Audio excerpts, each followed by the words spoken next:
I can say without a shadow of a doubt that the Soviet Union was very interested in UFOs.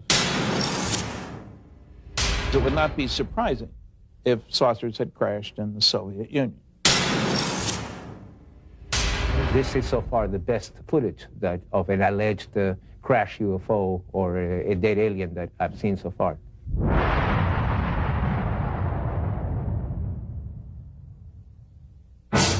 Fact 1. For over 5 decades, Western governments have been collecting information on UFOs in strict secrecy. Fact 2. So did their counterparts behind the Iron Curtain. Fact 3. Now that the Cold War is over, the truth is finally out. The notion that life from another world may have visited our own is an intriguing one. Many say that it is true, and that documentation exists to prove it, but that proof has been kept hidden from the public for over 50 years. With the end of the Cold War has come some intriguing, if not surprising, revelations. Western governments, apparently, have not been the only ones gathering information on UFOs in brutal secrecy. Hello, I'm Roger Moore.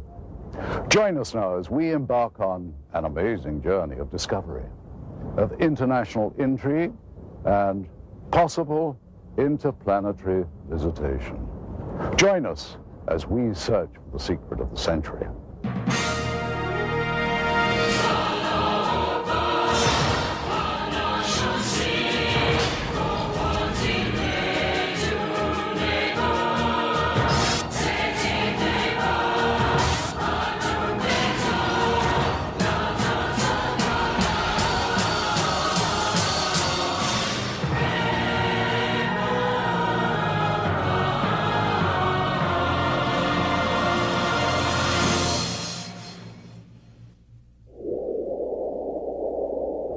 The vastness of Russia is overwhelming, even to those accustomed to the wide open spaces of America.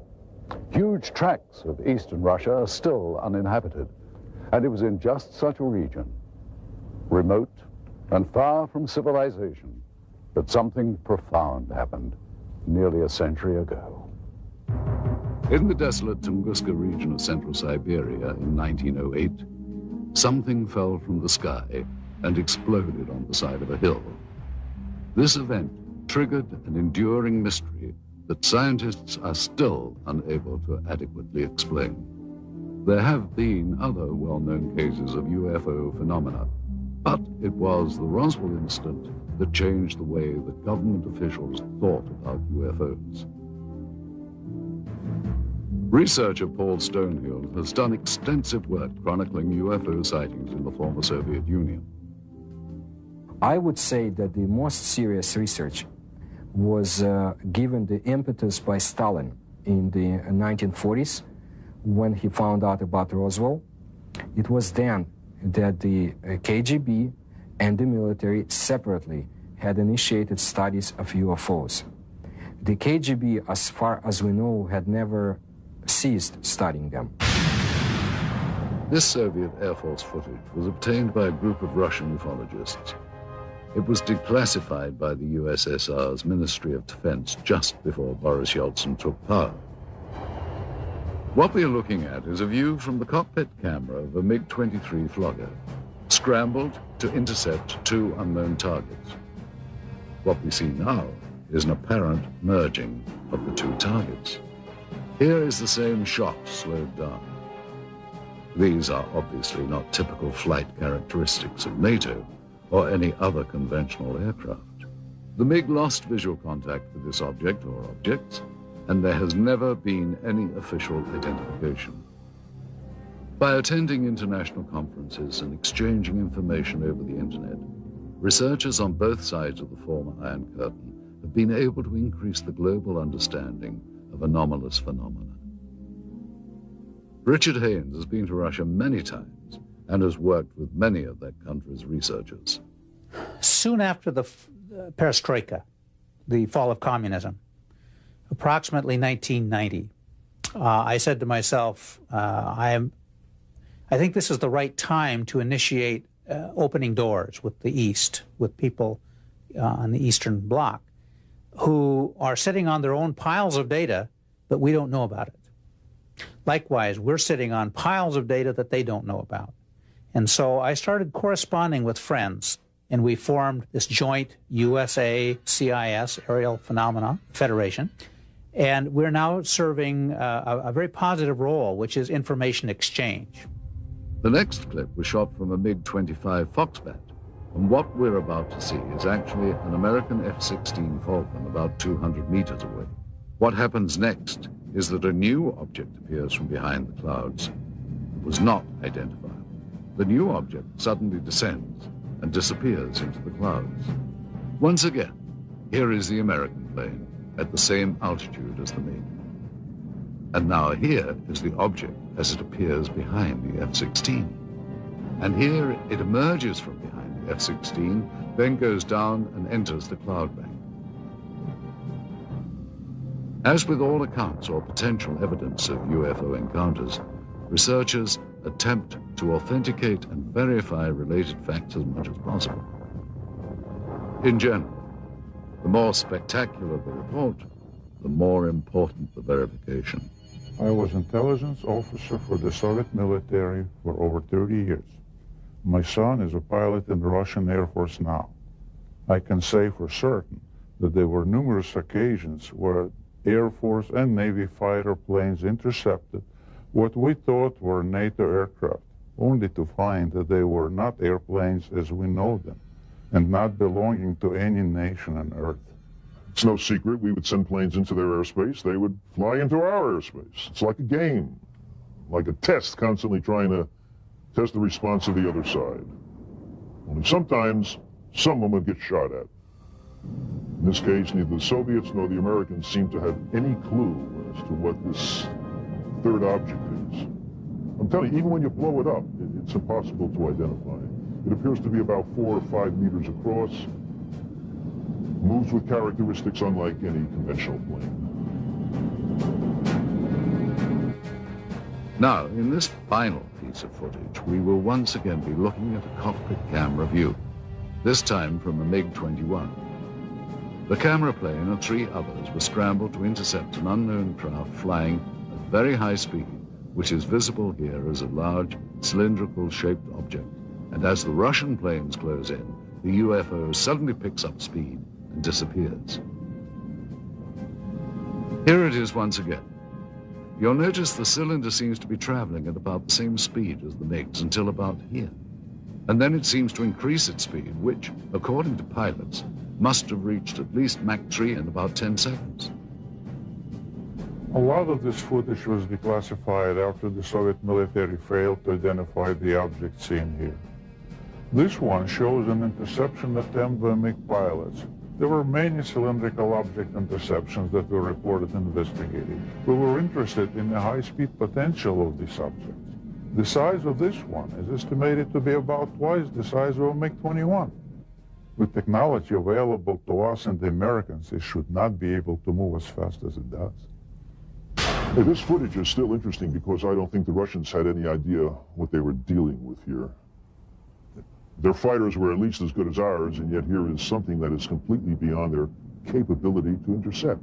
The acceleration rate of this thing is impossible for any aircraft that we know of. There was one tragic incident I know of occurring in the early 1970s, in which MiG-21s tried to shoot down an unknown craft flying over Western Russian airspace, which failed to respond to Soviet pilots.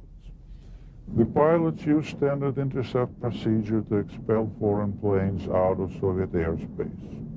When the craft did not respond, the pilots were ordered to lock on missiles. At that point, both jets were destroyed by some weapon not known to Soviet military. Both pilots perished.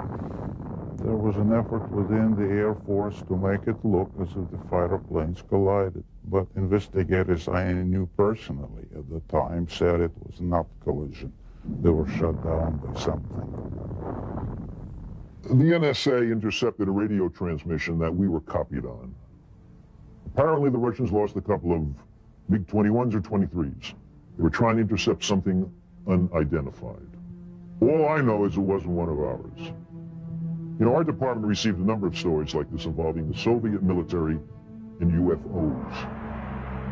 One of the most intriguing stories we came across was first told in the new book, UFOs in the USSR, by Russian author Veniamin Grigorievich Vereshchagin. He recounts the crash of an... One of the balls began going rapidly down, and after that there was a loud sound of an explosion. Через несколько дней после этого происшествия In a few days, a Sverdlovsk paper published an article в которой говорилось о том, что взрыв, услышанный многими, which said that the explosion had taken place on a territory of a grain storage unit due to the carelessness of some workers. But the article also mentioned that the residents of this area had witnessed similar lights before that day. This is a copy of the Sverdlovsk newspaper from November the 29th, 1968. An article on the front page entitled Berezovsky Dreams, or What Was That?, gives the state-sanctioned account of what could have been the actual crash.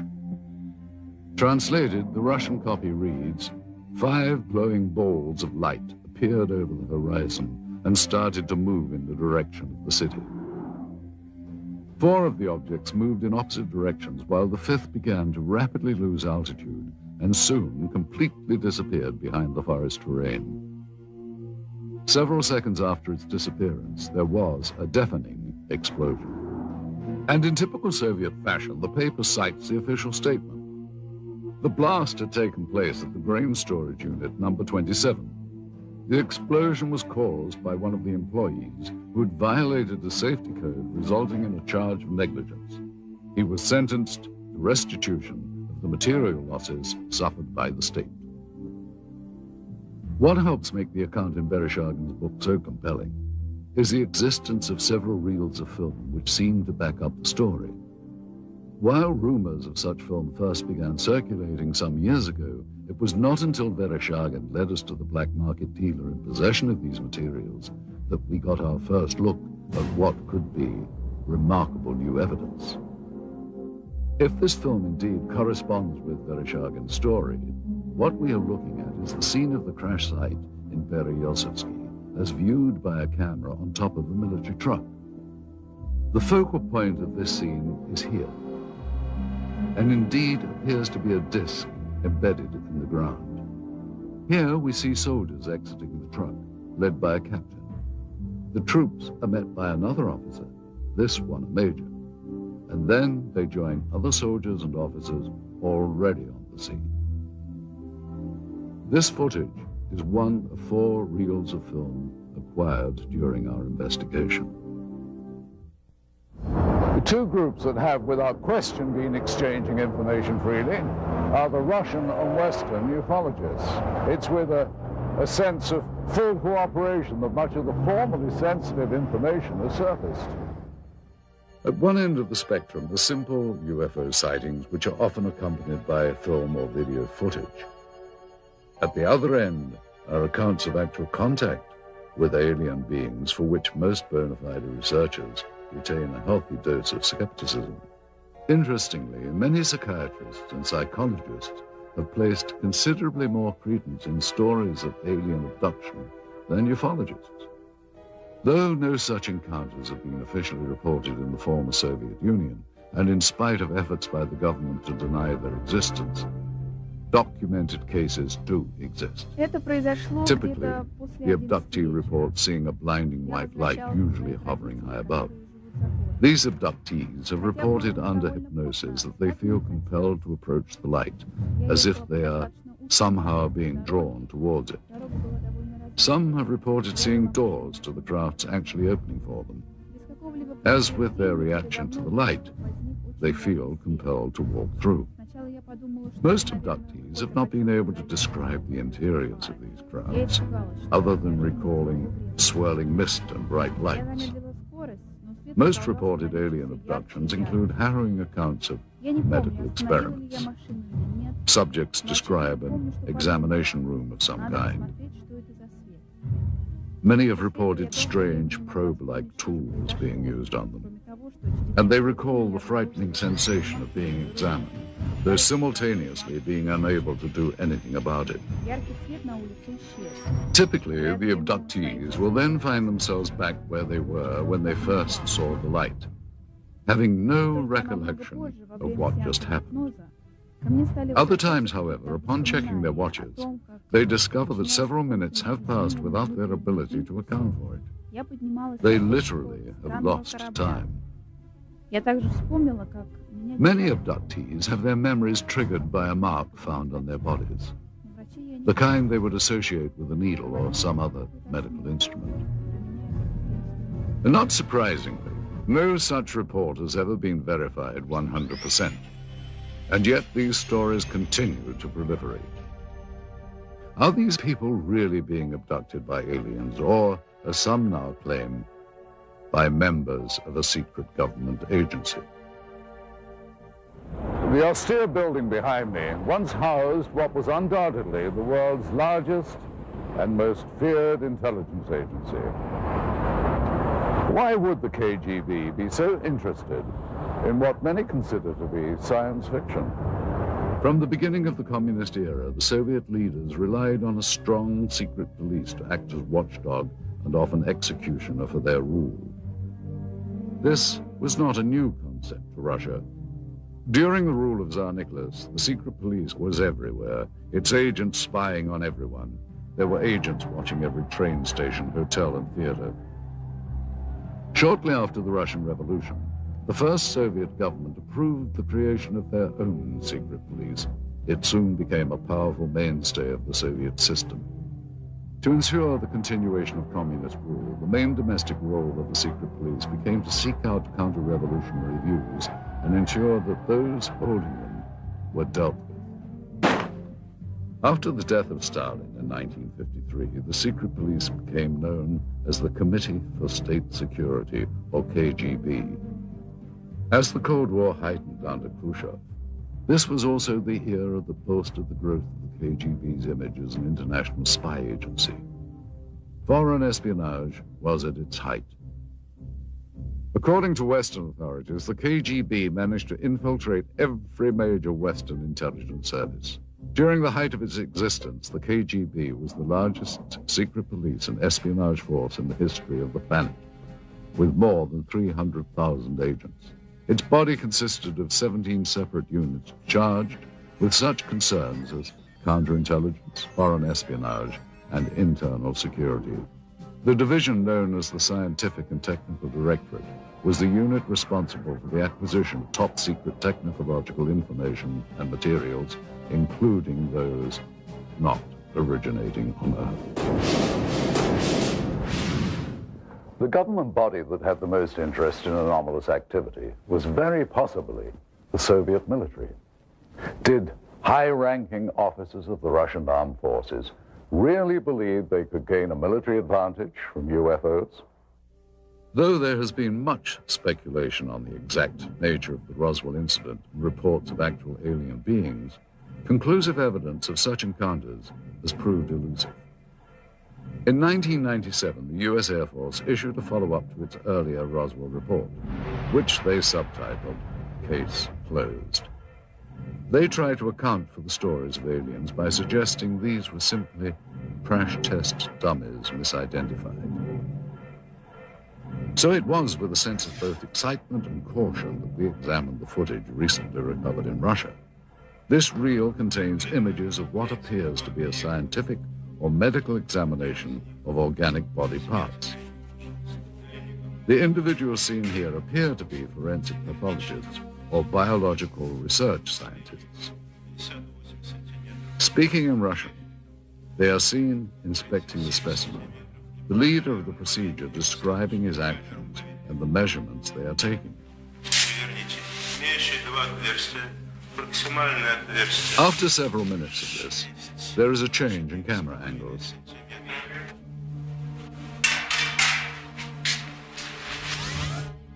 Now we see the specimen being more extensively examined.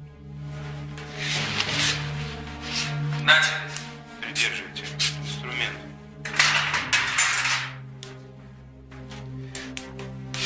Ткани разрезаются тяжело. Пробуем кусачки. Придерживайте. Ребра пытаюсь перекусить. Так, нож. Tools are used to cut open what the leader constantly refers to as tissue. Что-то белое попадает. Очень ригидные ткани. Давайте попробуем другим. Придерживайся.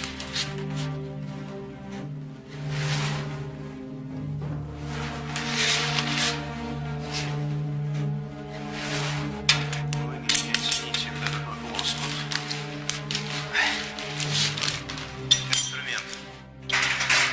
Нет, пинцет. He also describes parts that are removed as resembling various organs. Записывайте, достаем внутренние органы, надрезаем похожую на клетчатку внутреннюю ткань. The camera angle changes again.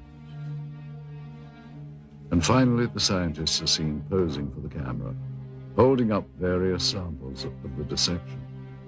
If this footage is authentic, it represents one of the greatest scientific discoveries of all time.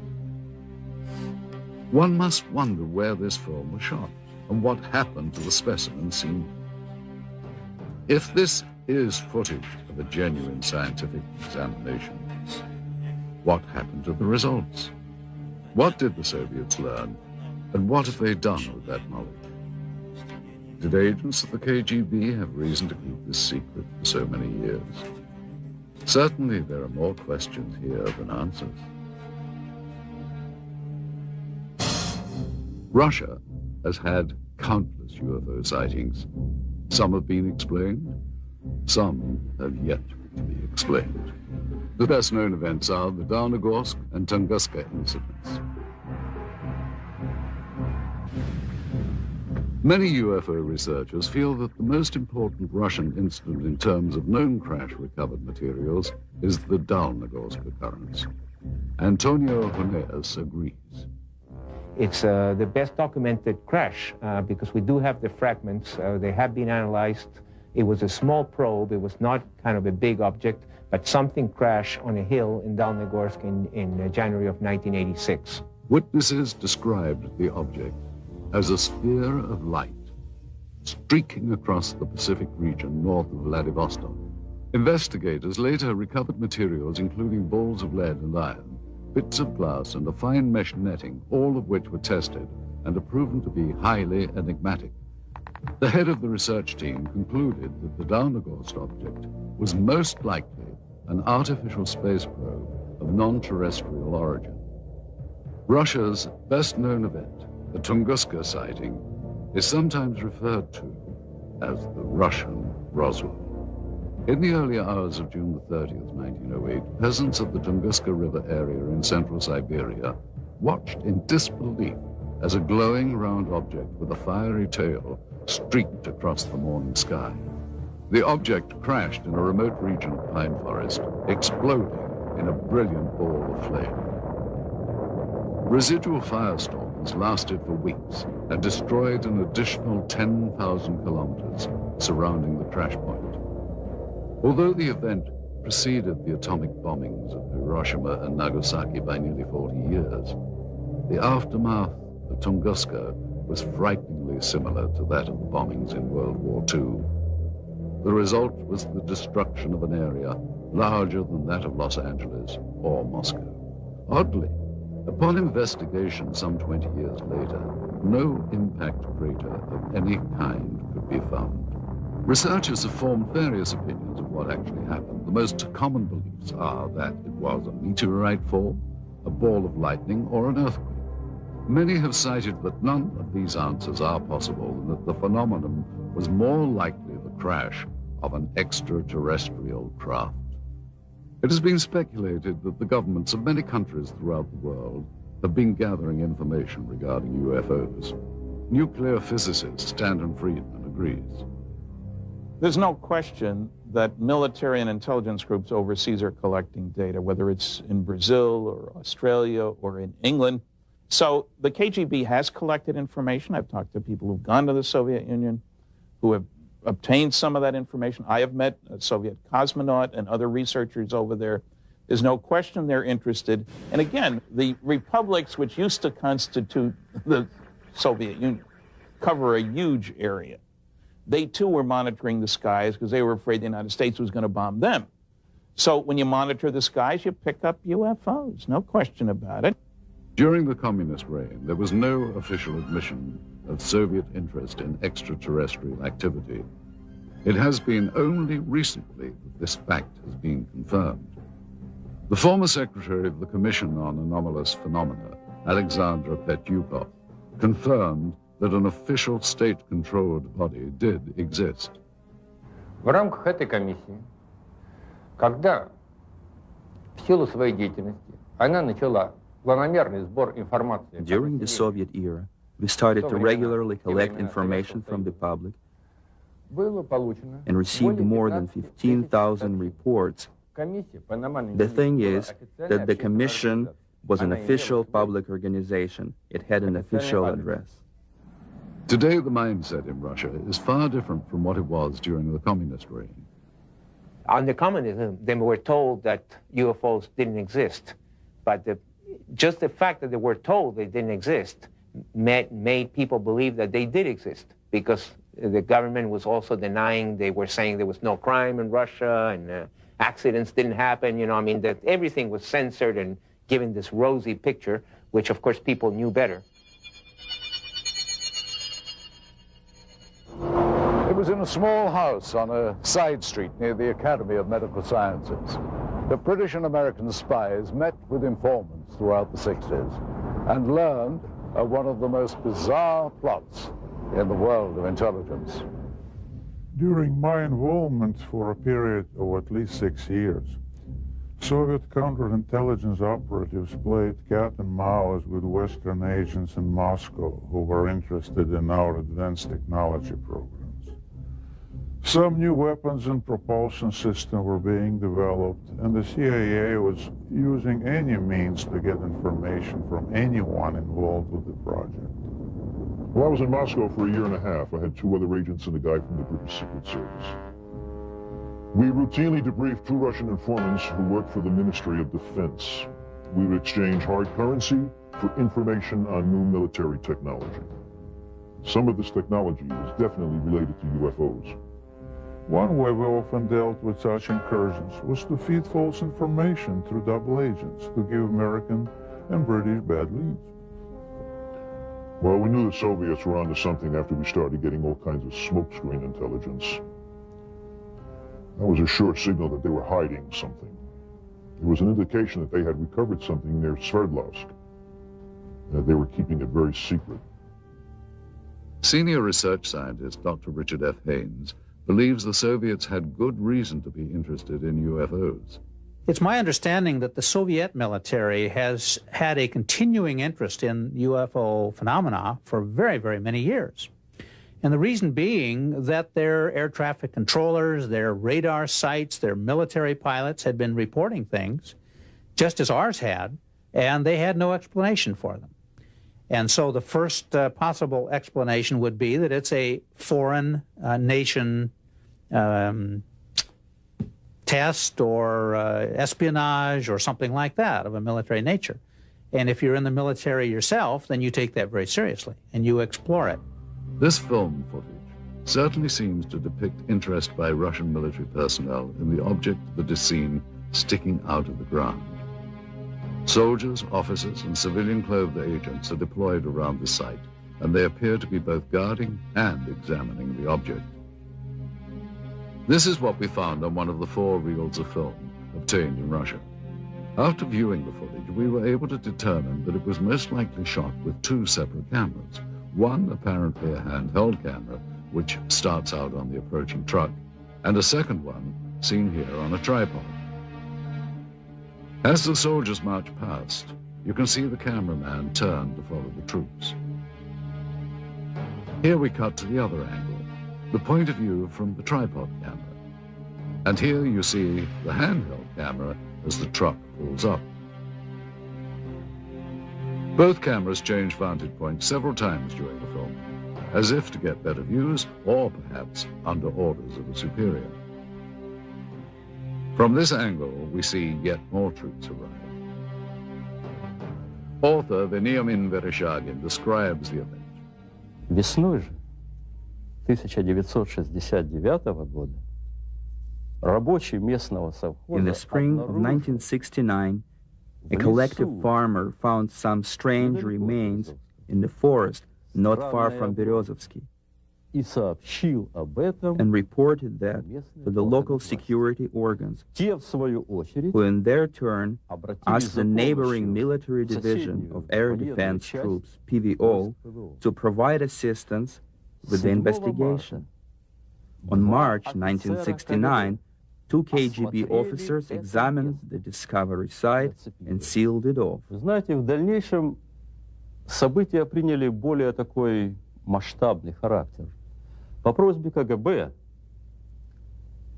были привлечены On the KGB request, a Soviet army unit was brought to the discovery site, и в результате уже очень тщательных обследований были найдены after close examination of the place. They found some wreckage debris of a disc-shaped object частично. partially sunk into the ground. Поначалу органы безопасности предполагали, At first, the KGB thought that the debris американскому разведывательному самолету или came from an American spying plane or a Soviet spaceship. George Filer, a retired Air Force intelligence officer who was stationed at Langley, is not surprised the Russians were so interested in this object. We found that the Soviets would pay to get information on UFOs as opposed to, we'll say, an F-111 aircraft, that they were, in a way, more interested in UFOs than some of our latest aircraft. And here you see the man who is probably the head KGB agent directing the cameraman to point his camera toward the disc. A total of almost 1,200 feet of negative were recovered just on this crash site. It is possible that more film was shot, but this is all that we were able to obtain. None of this film depicts the removal of the disc itself, and at no point do we see inside the object. From this angle, we do see the handheld camera shooting behind or inside the disc. However, that footage, if it was, in fact, ever shot, was not included in the cans of film we acquired. We can only speculate that it may still be at large. We must also speculate on how the object ended up here. Based on information from Vereshchagin's book and what we can see in this footage, we have created this computer-animated version of how researchers believe the crash may have occurred. The questions then become, where did this object come from and how did it come to crash here? And more importantly, what has happened to it since? With the change to a market economy here, many items never before available to Russians are finding their way to store shelves. Some point to this as evidence of a new prosperity. Others claim that this only fosters greed, not seen during the Soviet era. They say that everything is for sale in the new Russia, including state secrets and the spies who kept them. And I'm sure that this happened because I remember in 1991, 1992, there has been a lot of talk about the KGB files. It's quite possible that the files, some of the files, had been sold to the highest bidder. What is now modern-day Russia was once the core republic of the Soviet Union. Prior to its breakup in 1992, the USSR was the world's largest country, stretching from Eastern Europe into Asia. In addition, the USSR had direct control over the Eastern European countries of Romania, Bulgaria, Hungary, Czechoslovakia, Poland, and East Germany. The boundary of these countries was for years referred to as the Iron Curtain. For decades, its military power influenced events throughout the globe.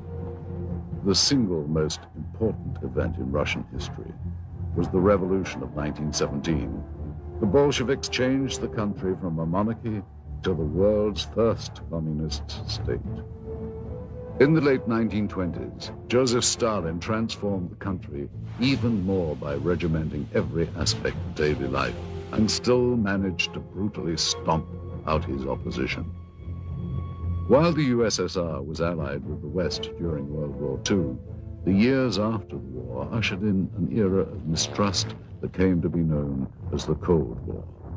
This new relationship chilled ever further in August of 1949, when the Soviets exploded their first atomic weapon. The Western powers, including the United States, viewed the USSR as the world's greatest threat. In its ongoing competition with the West, Russia's greatest victory occurred in 1957 under the leadership of Nikita Khrushchev. It was the beginning of the space age.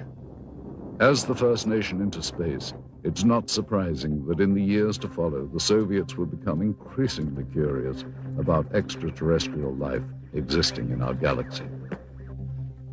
Despite their early victory in the space race, back at home, the standard of living and the country's lagging economy weighed heavy on the minds of the Soviet citizens. Under Soviet President Mikhail Gorbachev in the 1980s, the terms glasnost and perestroika came to represent a period of humanist reform. The first truly democratic elections in Russia's history occurred in 1991. After 70 years of Soviet rule, the USSR was dissolved. A new market economy has emerged along with more freedom for the people. While there are some who yearn for a return to communism, most citizens feel that the new Russian democracy has been a vast improvement to their daily lives. But with these positive changes come problems. In a recent news survey in Russia, citizens were asked the question, who controls Russia today? An astounding 23% responded the mafia. Renowned Russian writer and Nobel laureate Alexander Solzhenitsyn wrote, Russia's economic chaos is the result of merely criminal reforms that have created a new class of mafia capitalists. The word mafia refers to the new system of organized crime in Russia involving countless government officials, businessmen, and organizations controlled by criminal groups. Resistance to extortion attempts has resulted in violence. Kidnappings, assassinations, attacks on family members, or harsh persecution by corrupt government officials have been documented. Dozens of bankers were kidnapped and assassinated by the mafia in the first few years of Russia's independence, when organized crime was taking control over the country's financial system. Having eliminated its rivals in such a brutal manner, the Russian mafia is now in a position of great power. What the future holds for the Russian Republic is uncertain. What is certain is that in the next Russian elections in the year 2000, the interests of big business and those with money will be well represented, and undoubtedly so will organized crime. Mafiocracy, as it has been called, might become the totalitarianism of the new millennium. With the collapse of the Soviet Union, many changes have come to Moscow and the rest of Russia. Gone is communism and the strict controls that once governed daily life here. Please understand, Russia has always been a secret society. Just recently, we found out that the secret police had kept records on UFO phenomena, and some of them had been released only recently. Some, not all, coming to light now. Case in point, the intriguing film footage we had acquired. Proof, some say, of alien visitation. Being that this material is of such sensational nature, we had many questions regarding its history. Little information was provided us by the black market dealer from whom the film was purchased. It is likely that such materials were kept stored in a holding facility, a vault located beneath KGB headquarters perhaps, reserved only for those with the highest level of security clearance. Kept safe in underground storage for decades, the film was probably only handled by a select few who would have known of its existence. After the collapse of the Soviet system, there was a transitional period marked by confusion. Accountability to the old regime dwindled, and closely guarded property lay vulnerable to the changes sweeping through the crumbling Union. Those with connections under the old regime found themselves perfectly positioned to exploit the situation. There was a lot of chaos when the Soviet Union, disintegrated. In my opinion, at that time, it was very easy for an, agent with brains to get his hands on such files and sell them here.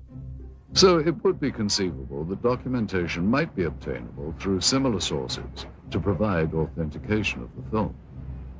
Though most leads proved to be ultimately unproductive, we found that with perseverance, money, and a bit of luck, it is possible to acquire classified Soviet documents. Using a hidden camera, we recorded numerous meetings over a period of months in which we attempted to obtain relevant materials. This transaction between one of our Moscow contacts, an interpreter, and a local black market dealer proved to be one of the more successful ventures. The location of this meeting is a textile factory in the Sokolniki district of Moscow. This office is that of the Russian entrepreneur who owns the plant and is used for both legitimate and illegal business. After introductions and some initial small talk, the American buyer asks the interpreter if the documents are on the premises. Are the documents here? Can you ask me if you have? Рон Баркер спрашивает, документы у вас с собой? Юра, ты мне задал сложную задачу. Достать такого рода документы было очень просто. Я понимаю, именно поэтому мы обратились к вам, потому что Федор очень рекомендовал вас там лучше. Конечно, я знаю нужных людей, знаю, как достать такие документы, но это было совсем небезопасно. What's his address here? Мы ценим это очень, и именно поэтому мы обратились к вам.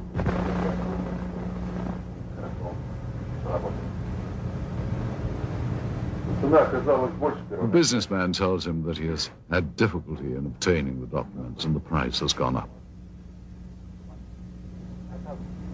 He is told that it is impossible to come up with any additional money. Да, мы договорились, ты должен понять, что достать такого рода документацию это совсем небезопасно. Не, я понимаю, we only have 10,000. Да, у нас только 10 тысяч, понимаете, в этой сумке. Ну, не знаю, 10 тысяч. Но мы договаривались с вами. Первоначально. Да, мы договаривались, но... I mean, I can't go out and... Это очень сложно, Нет, я это понимаю. Я понимаю, я отлично понимаю, но вы понимаете, здесь вот в данный момент находится только 10 тысяч. Мы не можем сейчас найти где-то еще вдруг никто не сегодня 5 тысяч. After consultation with his associate, the seller finally agrees to honor the original price. Давай, ладно. The files are then removed from a safe and given to the interpreter to inspect.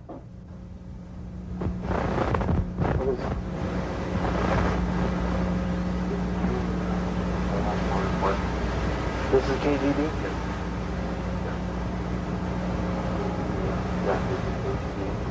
This is some report about extradition deadlock. Does this look... Do you think this is... Он просто хочет убедиться, что документы подлинные. Конечно, official KGB. After inspection of the documents and a cursory verification of their authenticity, the transaction is completed. Okay, well, we should pay Mr. Chevalier and... Money changes hands, and what was once property of the state now becomes much sought-after evidence for UFO researchers.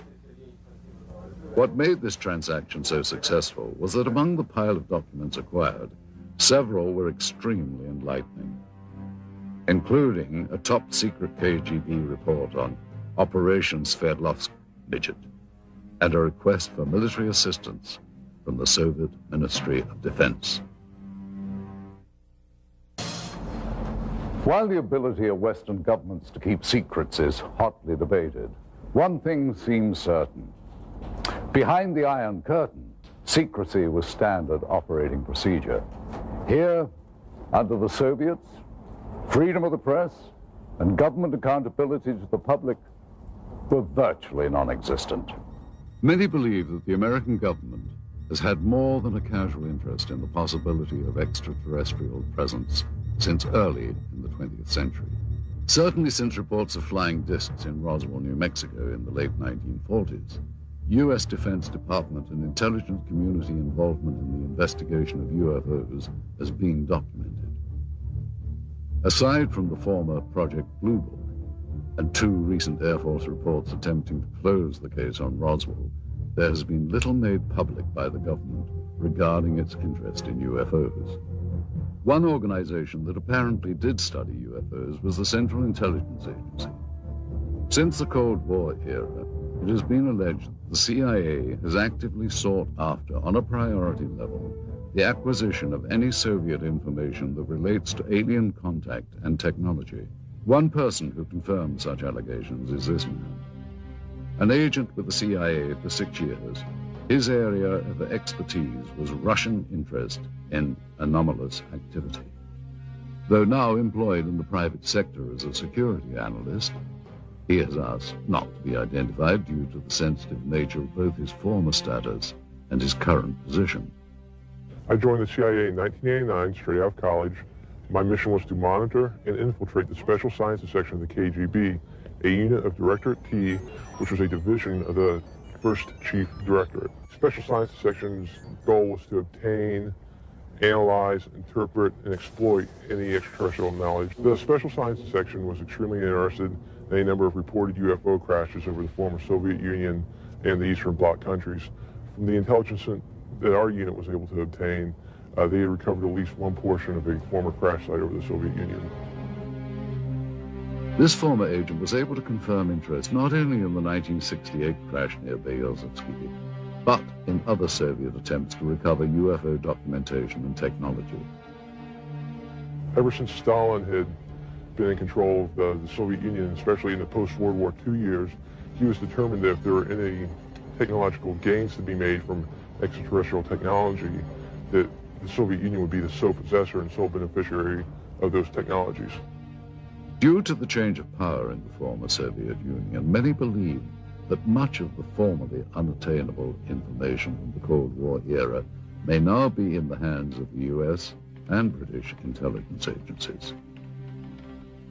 Since the early days of the space race, the U.S. and Russia made many independent breakthroughs. However, some of the new discoveries on both sides were undoubtedly obtained through old-fashioned spying and subsequent reverse engineering. Since the dawn of modern civilization, obtaining a rival's technology and adapting it to one's own uses have been the cornerstones of military and industrial espionage. This practice of dismantling another's hardware, discovering its secrets, and adapting it has become known as reverse engineering. Since the infamous Roswell incident in 1947, it has been purported that the source of much modern U.S. military technology has been not from this earth.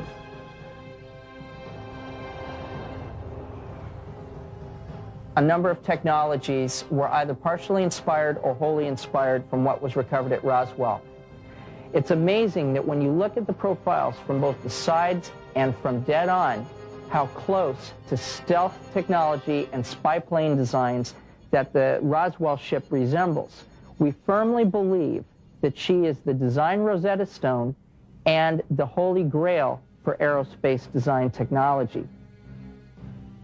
According to witnesses and UFO researchers, debris supposedly collected from the site indicated a technology superior to any existing on Earth during the post-war years.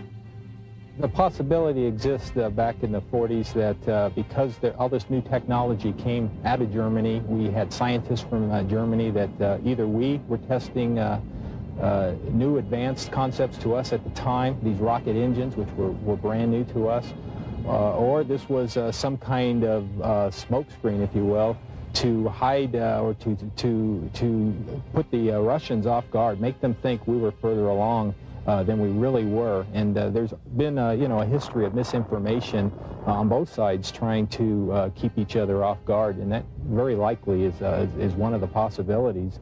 If it wasn't Roswell, we're probably doing it some other place. Such advances as the Hubble telescope and the Super Arbec missile engines are rumored to have benefited from alien reverse engineering. In addition to Roswell, there is another name heard frequently with regards to reverse engineering. The military facility located in the Nevada desert, commonly known as Area 51. One theory is that Area 51 is the hub of alien reverse engineering. But is the United States the only military power to have engaged in this secretive development of military technology?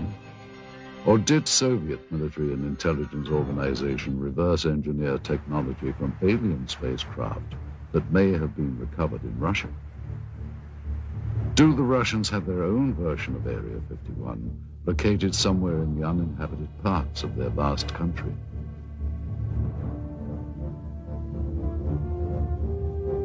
Did the KGB, in addition to their agenda of maintaining the hard and fast rules of the communist regime, add to their duties the manipulation of alien technology for the advancement of Soviet power? Thus far, of all documented UFO sightings that have taken place within the former Soviet Union, not one was publicly acknowledged by the KGB. While reverse engineering remains a common practice throughout the world, not only in the military, but industry as well, the question as to whether or not it has ever been used to obtain alien technology remains unanswered. If the Russians had in fact recovered an extraterrestrial vehicle, as they seem to be doing in this footage, they no doubt would have wanted to benefit from its technology. We invited ufologist Stanton Friedman to view the recovered footage and to give us his input. It would not be surprising if saucers had crashed in the Soviet Union. And if somebody had monitored this on radar or from whenever, satellites, we had satellites, they had satellites at that time, or just a report from a local person. And the kicker is the fact that you get troops out there and a cameraman doesn't necessarily mean it's a flying saucer. We need to be a little cautious about jumping to conclusions. Now, I think that film is worth a detailed investigation. Those things cost a lot of money, actually, to go over it. You have different specialists looking at it. You know, are the uniforms correct for the time frame? Is the film actually made in the Soviet Union? We asked Russian film expert Sergei Goncharov to examine the film for its authenticity. He first explained the background of the film cans. And this is the name of the factory that manufactures the motion picture film in the city of Pereslavl. This is the type of film type A2, which is the emulsion. After Sergei examined the cans, he felt that they were authentic and consistent with the area and time period from which they had allegedly come. Now that we've looked at the cans, the next thing to do was to actually find out if the film itself had any markings on it. Okay, in the very beginning of the film, we have this word, which in Russian says начало, or the beginning, or the start. Now, the next bit of information are these two items.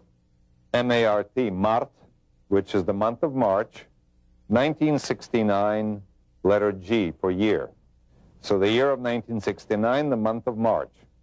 Okay, then we have the two bits of information which says plyonka number 267. Plyonka in Russian means emulsion or film, could denote the reel, the roll, or a batch, and this, of course, is the number.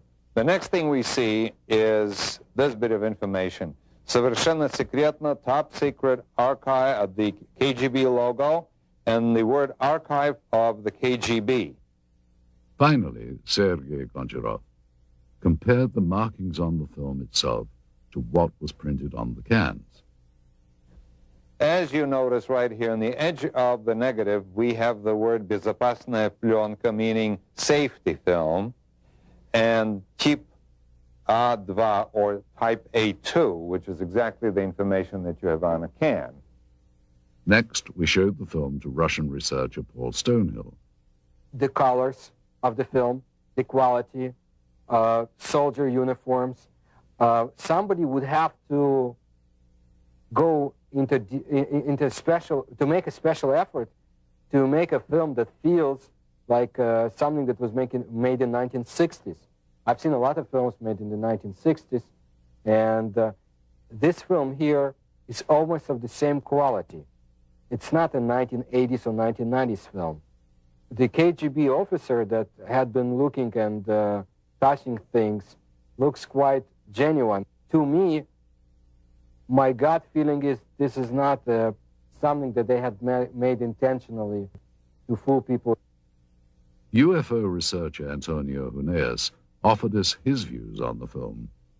I would say that visually it's very impressive. The first thing that struck me was the good quality, very, very, very clear footage.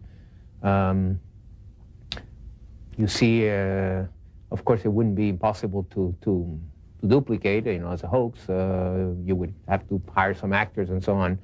But it was quite well done. Of course, it could even be some kind of disinformation too, that the KGB was quite notorious about doing disinformation. For what purpose, I don't know, but they might have done some kind of training film or something to, of course, if it was disinformation aimed against the Americans or something, we never heard of it, so that's also dubious. Finally, while Mr. Huneeus felt that the film required more investigation, he was impressed and intrigued by it. Well, I would say that if this is real, and I do not have the elements to make that judgment, this is so far the best footage of an alleged crash UFO or a dead alien that I've seen so far. To appreciate the difference in attitude here with respect to such unconventional science as the study of UFOs, it is important to understand some of the cultural contrast between Russia and the West. For hundreds of years, Russian culture has been steeped in religion, mysticism, and superstition. In the times of the Tsars, it was not uncommon for there to be an official court mystic, the most famous of these being the priestly soothsayer Grigory Rasputin during the reign of Tsar Nicholas. Even though religious expression was suppressed, it is now making a resurgence, and the many places of worship in Russia are once again housing congregations and becoming a big part of daily life.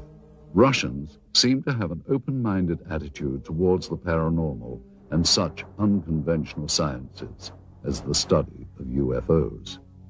During the Soviet era, some of those voicing their beliefs in extraterrestrials were subjected to criticism and censure by Soviet officials. Russian author Yuri Alexandrovich Fomin claims that he has had such experiences. I was summoned to the regional party committee and asked to deliver a lecture on UFOs for the employees of various scientific research institutions. I agreed. After that lecture, the head of the regional party committee suggested that everyone present should take a stand and subject my lecture to criticism. But that didn't happen. All the people who listened to my lecture would say, "This is sort of interesting. This needs to be studied and examined." And then the head of the party committee said, "You're here to express your agreement with the official reaction to this kind of lectures. And you instead are trying to make sense out of the facts." While the communists said they weren't interested in UFOs, many around the world were. Some claim that sightings date back hundreds, if not thousands of years. Much like their American counterparts, many modern Russian citizens are very open to the possibility of the unusual. Many people become victims of tabloids, like Americans today. However, so much information had been collected, and people read about it in underground magazines, have heard about it, that they believe in the extraterrestrial explanation of UFOs, not so much time travel, but as the extraterrestrial. And people in Russia also are more cynical than the Americans in their approach to information, simply because everything was a lie.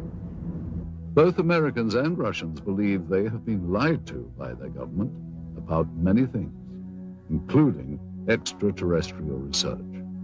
When Russian researchers, headed by former Soviet naval officer Vladimir Shasha, petitioned the Soviet government for official records regarding UFOs, they too were met with a lack of cooperation. We sent an inquiry to the archives of the Ministry of Defense and to the archives of the KGB. We got a response that neither KGB archives nor the archives of the Ministry of Defense have any data regarding this incident. If there is mistrust of the government by Russian and American citizens, it's not without good reason. For Russians, it was more than 70 years of communist rule. For Americans, there has been a steady erosion of trust over the last 30 or 40 years.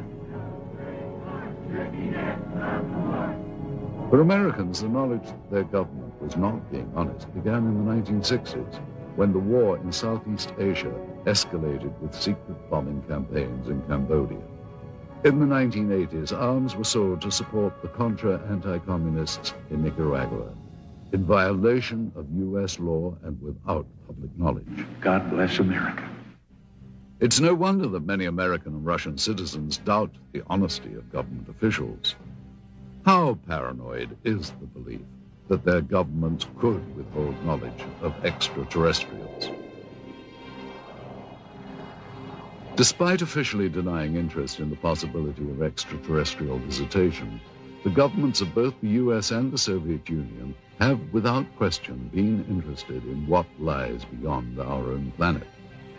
Man has always been intrigued by the notion of life elsewhere in the galaxy, and both the American and Russian space programs represent a considerable investment to explore the unknowns of our universe. At the close of the Second World War, the United States, now the preeminent world power, turned its eyes from defeating Hitler's Germany to a new rival, the Soviet Union. With Russia's detonation of its own atomic bomb, the United States realized they now had an enemy who wielded the same degree of power. During the Truman administration, loyalty oaths taken by government employees became a common practice, which would eventually lead to the ugly communist witch hunts of the House Un-American Activities Committee. Winston Churchill's pronouncement that Eastern Europe was now behind an Iron Curtain gave birth to a new term for this confrontation between East and West, the Cold War. With fear dominating the United States, paranoia over potential communist influence took the form of weird invaders from other planets. The possibility of a Soviet invasion was too frightening to contemplate. Helmeted men from Mars launching an all-out attack on Earth, however, was another matter.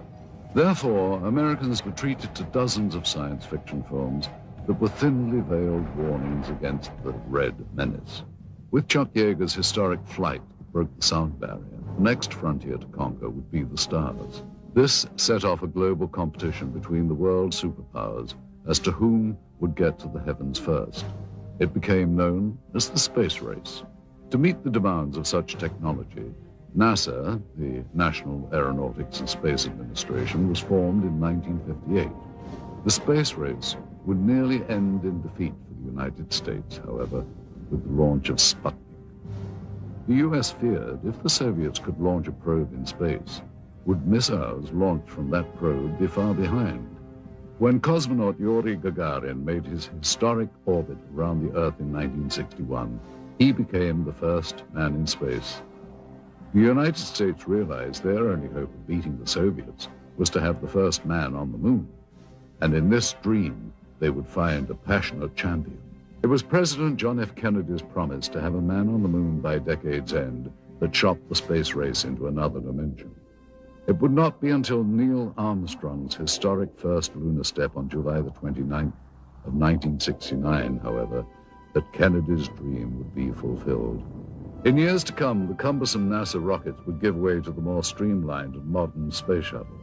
Even before the fall of communism, a new unity would develop between Russia and the United States. The petty rivalries of the past gave way to a new cooperation, which would culminate in the joint Russian and American crew of the space station Mir. Modern astronauts like Dr. Michael Foale would make history working with their Russian counterparts in space. At long last, the demons of the Cold War had been silenced. The first human beings in space were Soviet. Were the Russians also among the first to encounter beings not from this Earth?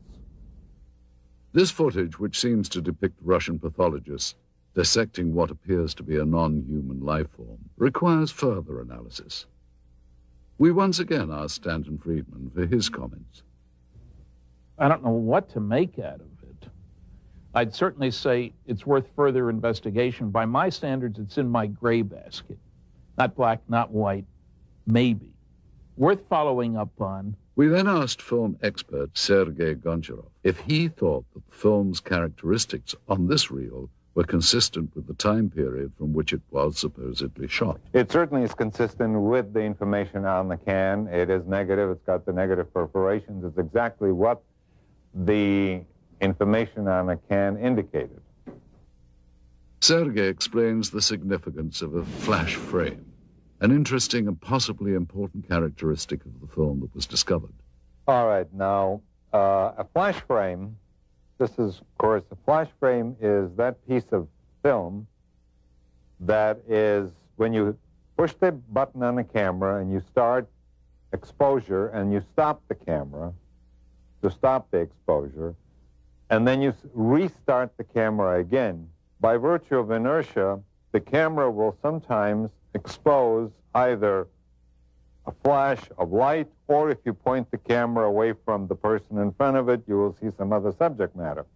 Those flash frames appear between the takes and sometimes show things and people that are not part of the scene itself. You have people that have nothing to do with the information that you've seen on a film before or after. Again, an individual in uniform. You see these people performing a procedure. You have somebody in civilian clothes, people that you have not seen before, as this is in a flash frame segment, which was not meant to be as the procedure that was being photographed.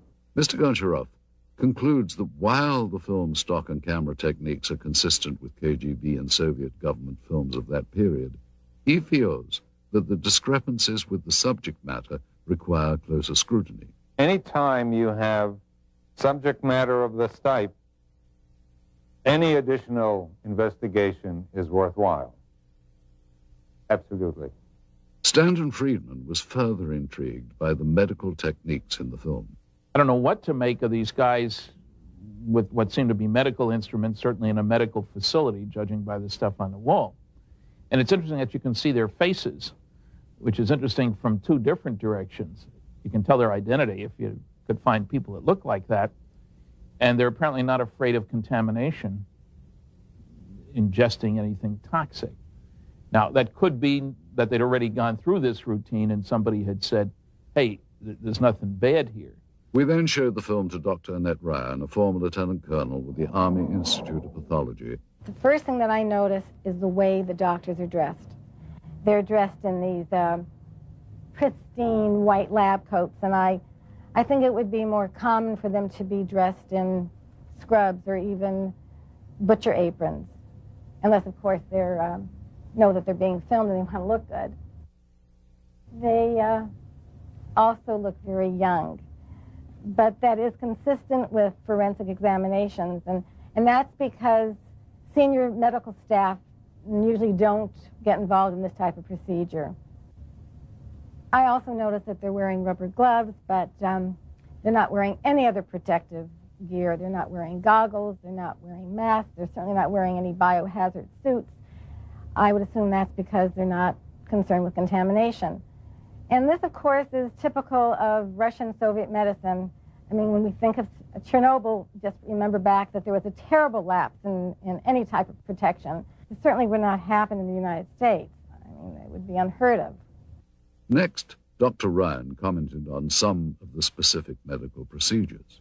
All right, what's happening here is that they're using dissecting scissors to open up the sternum, which is a common procedure at that time. He's using the proper tool.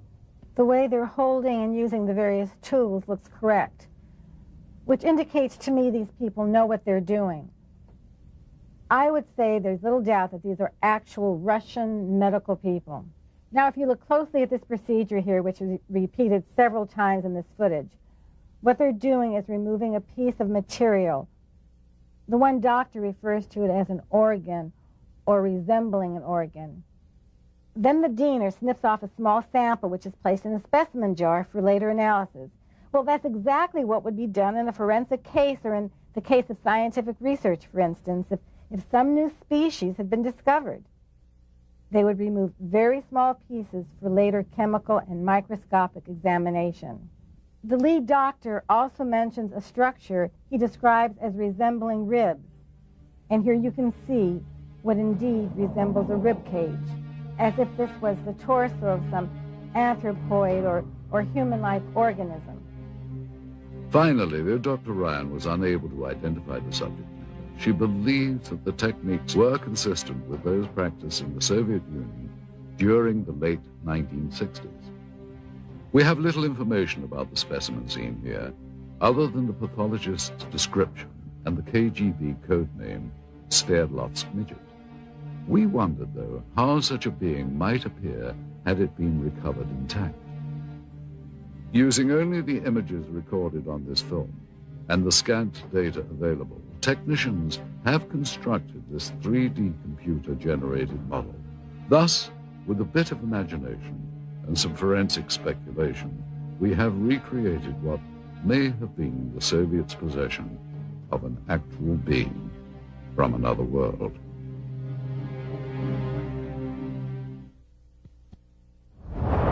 Information leaked from intelligence sources in the West indicated a belief that the Soviets were actually attempting to reverse engineer something not manufactured on this Earth. Whether we'll ever know the full truth about the supposed UFO crash in Berezovsky, one thing seems certain. If agents of the KGB or any other branch of the Soviet government did recover parts of a craft made by alien beings, they would have been extremely interested in examining all the materials very closely. No doubt Soviet scientists would have wanted to determine if the parts of the craft were truly of extraterrestrial origin. They would have inspected each piece down to the microscopic level and tested for various physical and chemical properties. And of course, they would have wanted to take advantage of any new technology they could gain from the recovered materials. We are unable to solve the puzzle of their physics. Our physics is based on quantum mechanics. Theirs is based on parallel worlds, a different kind of paradigm, a different understanding of history. It is similar to the effect of a TV set or a video camera would produce on people in the time when Pythagoras lived. Pythagoras would not understand it. That is the gap between them and us. That's why, however hard our engineers or technicians would try to decode their technologies, they would fail.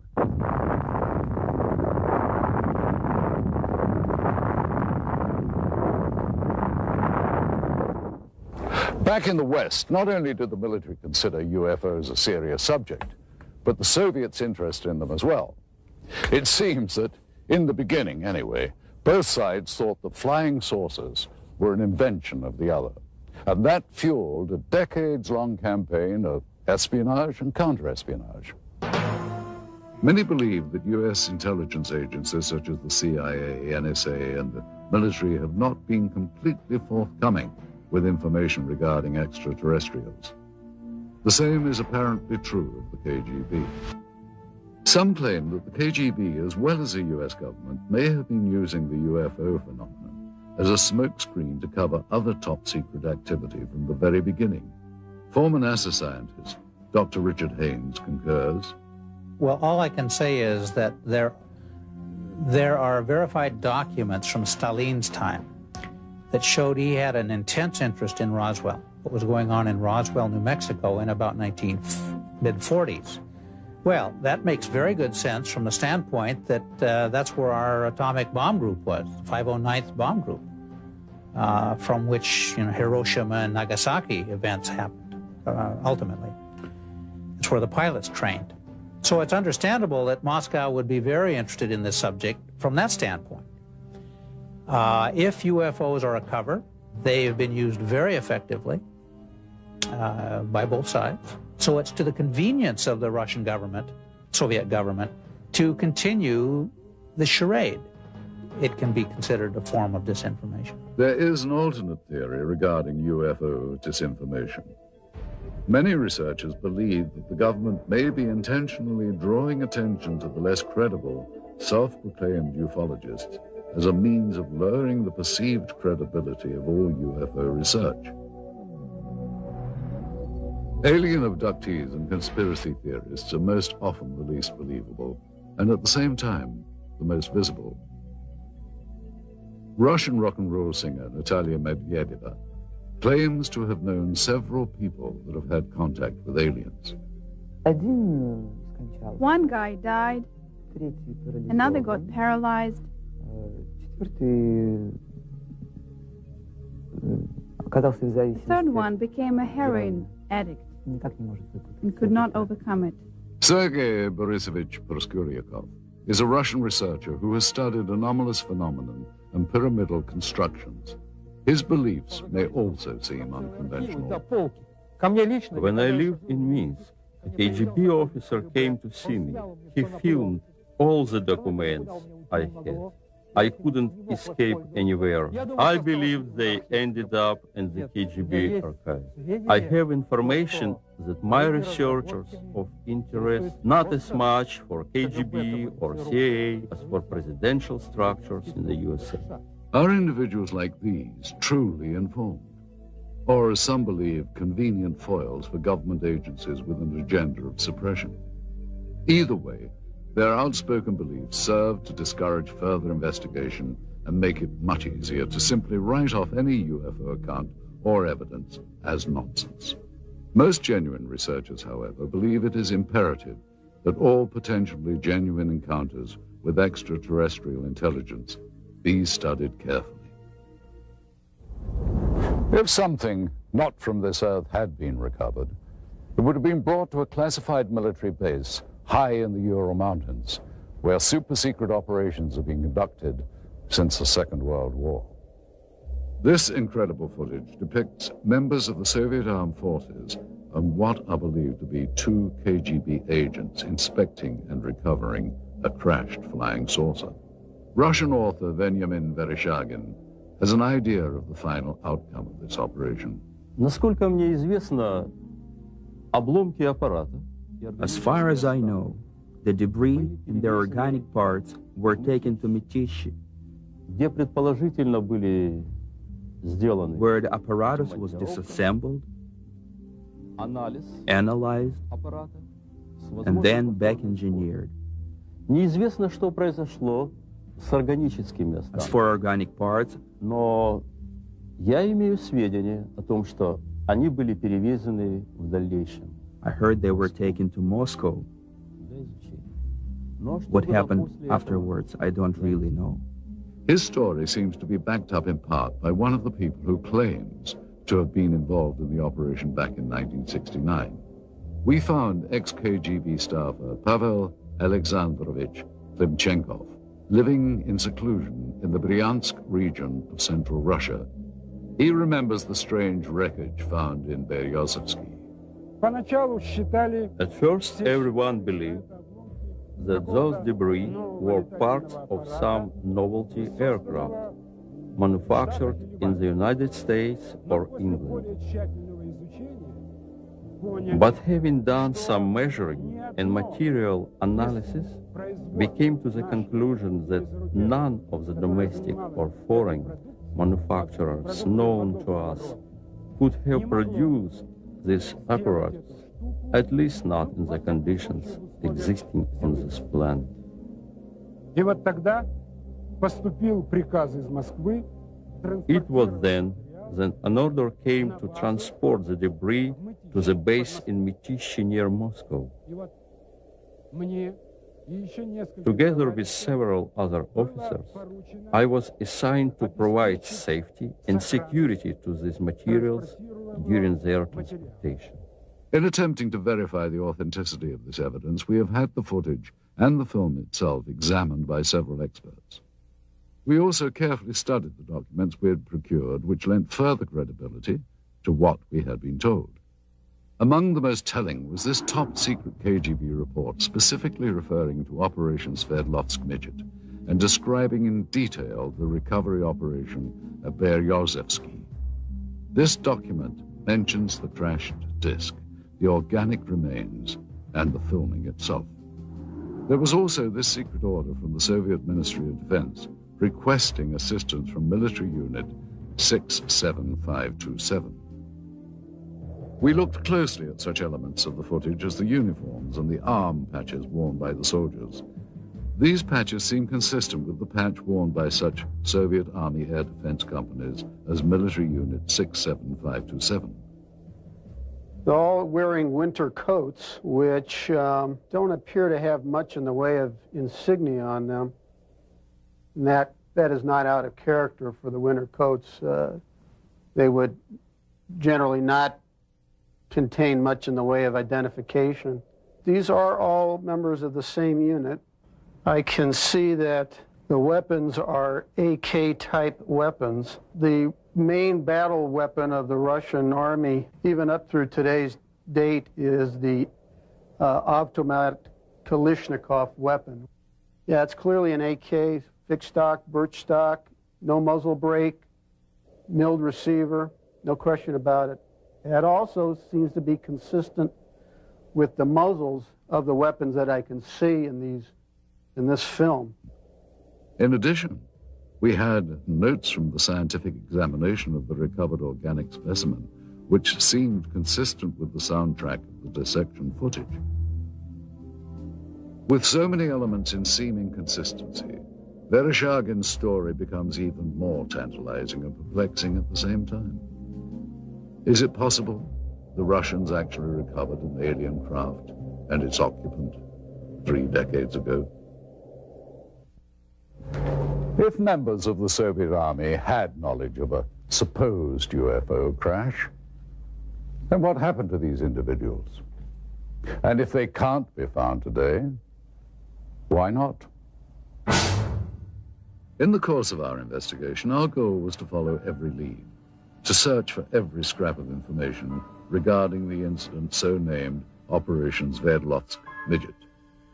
The tenuous paper trail we have reconstructed using recovered government documents led us eventually to a lab of the former All-Union Scientific Research Institute of Biology. In attempting to obtain records on the individuals depicted in the dissection footage, we turned up these additional documents.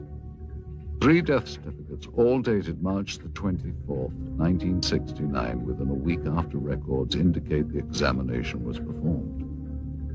Cause of death for all 3, cerebral hemorrhage. Dr. Ryan told us that the odds of this occurring naturally are next to 0.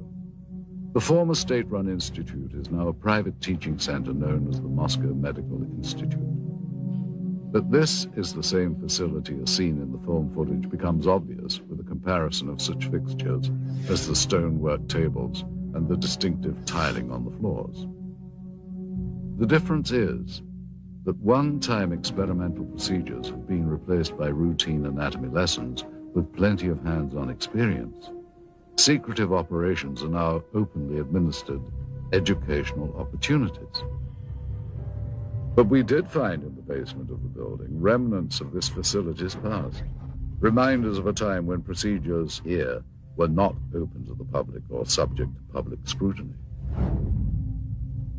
What were the Soviets experimenting on in decades past at the Research Institute of Biology? The answer to that question is still yet to be found.